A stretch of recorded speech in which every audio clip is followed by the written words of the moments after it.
Milestone school and college বিমান দুর্ঘটনায় নিহত শিক্ষার্থী লক্ষ্মীপুরের সায়ান ইউসুফের কবর জিয়ারত ও শ্রদ্ধা জানিয়েছে বিমান বাহিনী। মঙ্গলবার ২৯ জুলাই দুপুরে সদর উপজেলার বশিকপুর ইউনিয়নে বশিকপুর গ্রামে সায়ানের বাড়িতে যান বাহিনীর ১৩ সদস্যের একটি প্রতিনিধি দল। এ সময় নিহতর কবর জিয়ারত ও পুষ্পার্পণ করে তার আত্মার শান্তি কামনায় বিশেষ দোয়া করা হয়। পরে তার পরিবারের সদস্যদের সঙ্গে কথা বলেন বাহিনীর সদস্যরা। এ সময় বিমান বাহিনীর পক্ষ থেকে সব ধরনের সহযোগিতার আশ্বাস দেওয়া হয়। এ সময় উপস্থিত ছিলেন বিমান বাহিনীর উইং কমান্ডার মোহাম্মদ রাজউল হক। নিহতের পিতা AFM ইউসুফ গণমাধ্যমকে বলেন, এমন দুর্ঘটনায় যেন কারো জীবন না আসে এবং স্বাভাবিক জীবনযাপনের প্রত্যাশা ব্যর্থ করেন তিনি। স্বজনরা স্মৃতিস্তম্ভের দাবি জানান। বিমান বাহিনীর উইং কমান্ডার মোহাম্মদ রাজউল হক বলেন যে আমরা বিমান বাহিনীর প্রধানের নির্দেশে নিহত শিক্ষার্থীর কবর জিয়ারত করতে এসেছি এবং তার পরিবারকে গভীর সমবেদনা জানিয়েছি। এই ঘটনায় একটি তদন্ত কমিটি গঠন করা হয়েছে। এর আলোকে আমরা সামনে ব্যবস্থা নেব। উল্লেখ্য, রাজধানীর মাইলস্টোন স্কুল অ্যান্ড কলেজে বিমান বাহিনীর একটি প্রশিক্ষণ বিমান বিধ্বস্ত হয়ে গুরুতর দগ্ধ হয় সপ্তম শ্রেণীর শিক্ষার্থী সায়ান ইউসুফ। পরের দিন দিবাগত রাত ৩:৩০টার দিকে জাতীয় বার্ন ইউনিট ও প্লাস্টিক সার্জারি ইনস্টিটিউটে চিকিৎসাধীন অবস্থায় সায়ান মারা যান।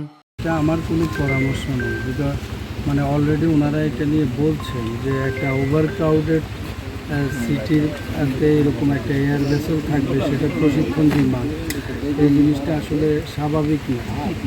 ওনারা হয়তো বা এটা নিয়ে ফার্দার স্টেপ নেবেন, এটা আমি আশা করি। মাইলস্টোন কলেজে ঘটিত বিমান দুর্ঘটনায় যারা প্রাণ হারিয়েছে, আমাদের বিমান বাহিনীর সম্মানিত বিমান বাহিনীর প্রধান এবং সকল সদস্য থেকে আমরা সকলেই সমবেদনা মর্মাহত এবং এই ঘটনার জন্য আমরা সবাই ব্যথিত। এটার জন্য আমাদের একটা সহায়তা সেল গঠন করা হয়েছে। CMH এবং বার্ন ইউনিট এদের সমন্বয়ে একটা তদন্ত কমিটি গঠন করা হয়েছে। আমরা প্রত্যেকটা বেজে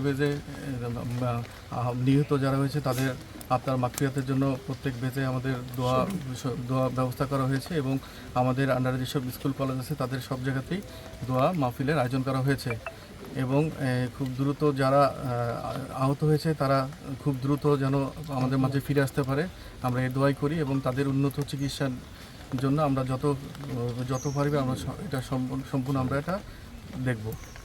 তো পরিশেষে বলতে চাই যে সবাই যারা নিহত হয়েছে তাদের প্রতি মাগফিরাত কামনা করবেন এবং যারা আহত হয়েছে তাদের সবাই যেন আমাদের মাঝে দ্রুত ফিরে আসতে পারে। আমাদের বিমান বাহিনীর প্রধানের পক্ষ থেকে আপনাদেরকে জানাচ্ছি যে তাদের প্রতি আমাদের সহানুভূতি মর্মাহত এবং আমরা খুবই এটা নিয়ে ব্যথিত হয়েছি।